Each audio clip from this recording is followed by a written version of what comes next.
Bonsoir, bonsoir, bonsoir, bonsoir, bonsoir à tous. Bonsoir au Cameroun. Bonsoir la diaspora.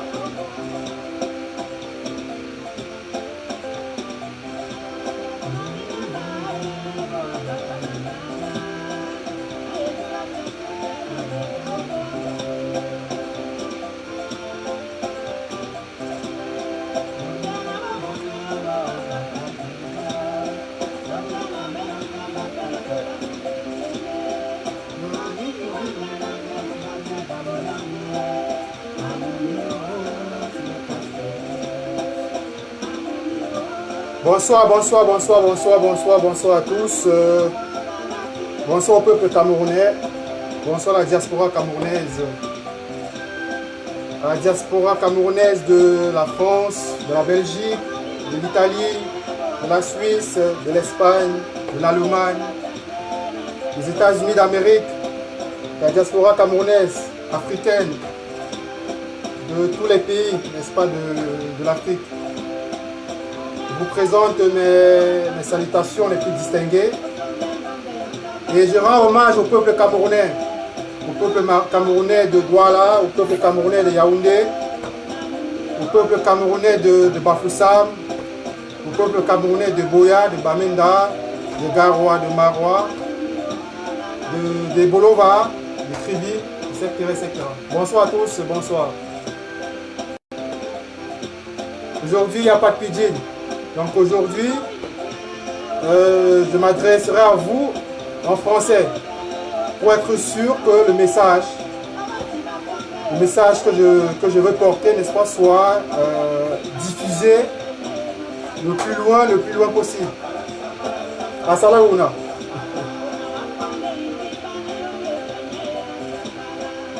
Sapala, sapala, sapala, sapala. Je veux rendre hommage à Maman Guéa qui nous a fait danser dans notre jeunesse, même si on est encore jeune. Donc quand on était adolescent, on était tout petit. Maman Guéa, n'est-ce pas, sa chanson, sa musique, son talent nous a accompagnés durant toute notre enfance. Voilà.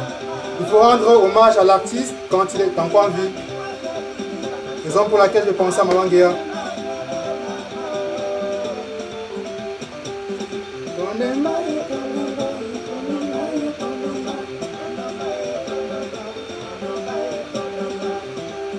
Bonsoir mon frère Ahmed. Bonsoir Agnès. Bonsoir Laure Anne Kono. Bonsoir Wako Matson. Bonsoir à Pian Pian Twembu. À Tim Kanga. Bonsoir. Je vous renouvelle toutes mes amitiés les plus fraternelles. Voilà. Donc il y a beaucoup de personnes qui, n'est-ce pas, soit dans l'ignorance, soit dans la provocation, disaient sans cesse que ah, Zumato c'est un faux profil, ah, Zumato c'est le profil de Camp en prison, ah, Zumato c'est un faux profil, patati, patati, patata, patata. L'ami 7-7, moi Zumato.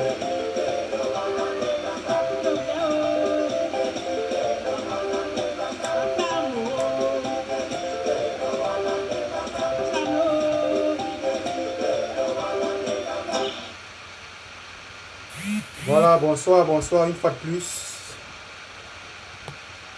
Voilà. Une fois de plus, bonsoir, bon après-midi pour ceux qui sont dans, soit aux États-Unis ou ailleurs, en Australie. Donc, c'est avec une joie assez immense, n'est-ce pas, que je retrouve mes compatriotes camerounais, mes frères et mes sœurs et mes parents. Donc, voilà.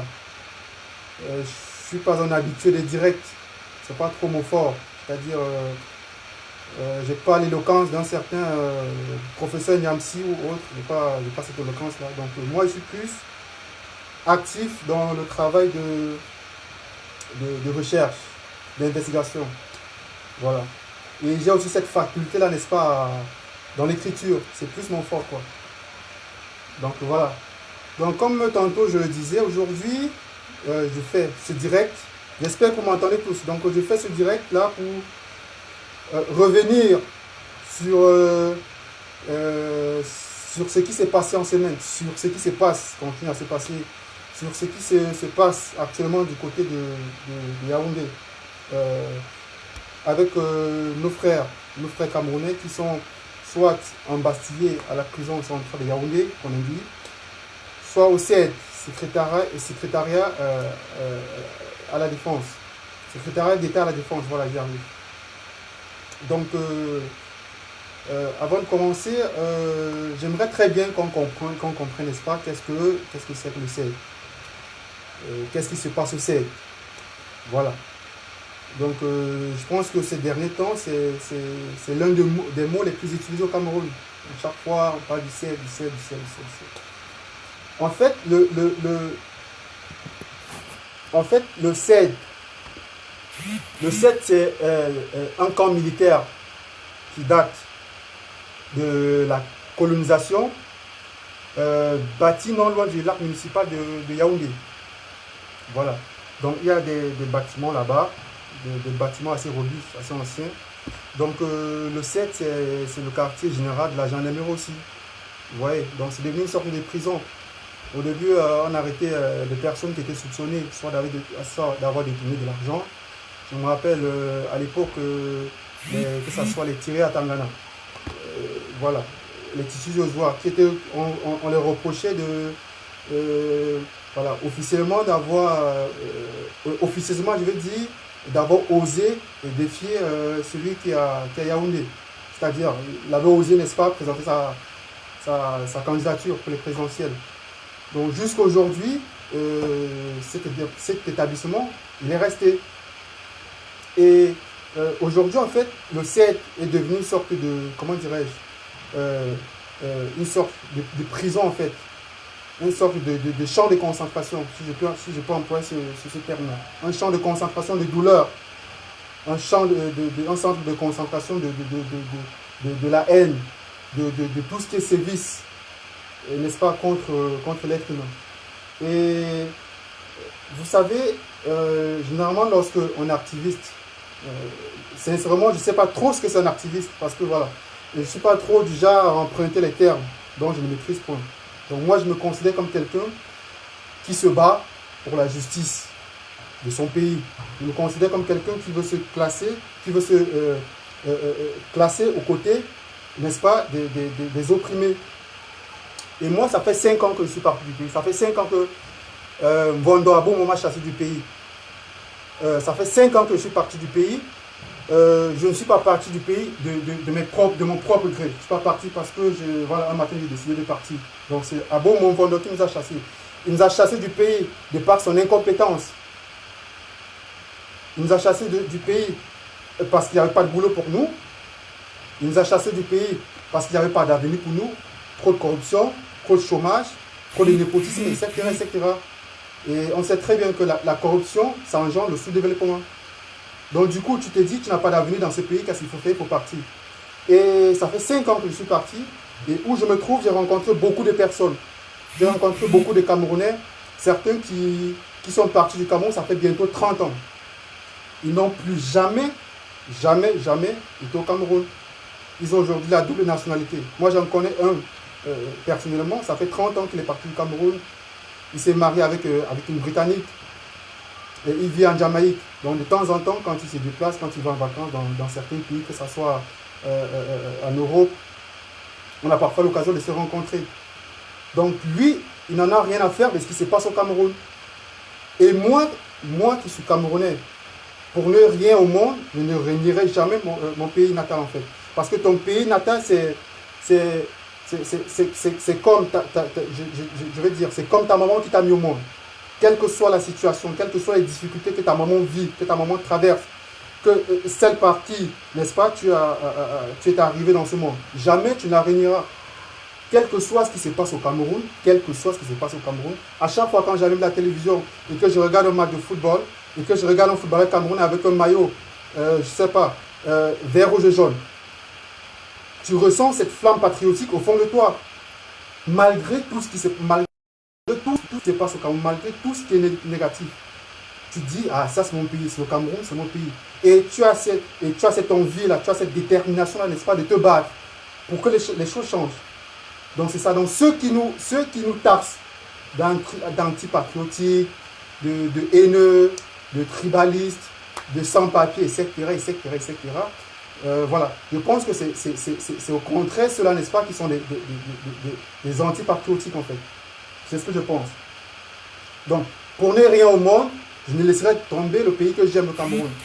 Et à mon niveau, à notre niveau, nous qui sommes de la diaspora, on fait ce qu'on peut pour changer les choses. On fait ce qu'on peut pour changer les choses. Donc moi, je suis dans la dénonciation. Voilà. La malgouvernance, la corruption, etc., etc., le tribalisme, etc., etc. Et ces derniers temps, je me suis concentré sur ce qui se passe, comme je le disais tantôt, au CED, au secrétariat d'État à la Défense. Donc voilà. Qu'est-ce qui se passe? Il y a eu des marcheurs, qui ont marché en janvier. Ils n'ont pas marché pour des raisons farfelues, ils ont marché parce que la constitution de leur pays leur donnait le droit de sortir et de revendiquer, et de protester et de contester. Donc ils ont été interpellés, nombreux parmi eux ont été interpellés, ils se sont retrouvés au CED à Yaoundé. Ils ont été déportés par toutes les villes du pays, que ce soit par Douala, que ce soit par Bafoussam, que ce soit par Tchang, etc., etc. Ils sont retrouvés au CED. Et jusqu'ici, on avait des témoignages. On avait des témoignages de ce qui s'est passé au CED. Jamais, jusqu'à il y a cela, je pense, quelques semaines, jamais je n'avais été en contact physique avec une preuve.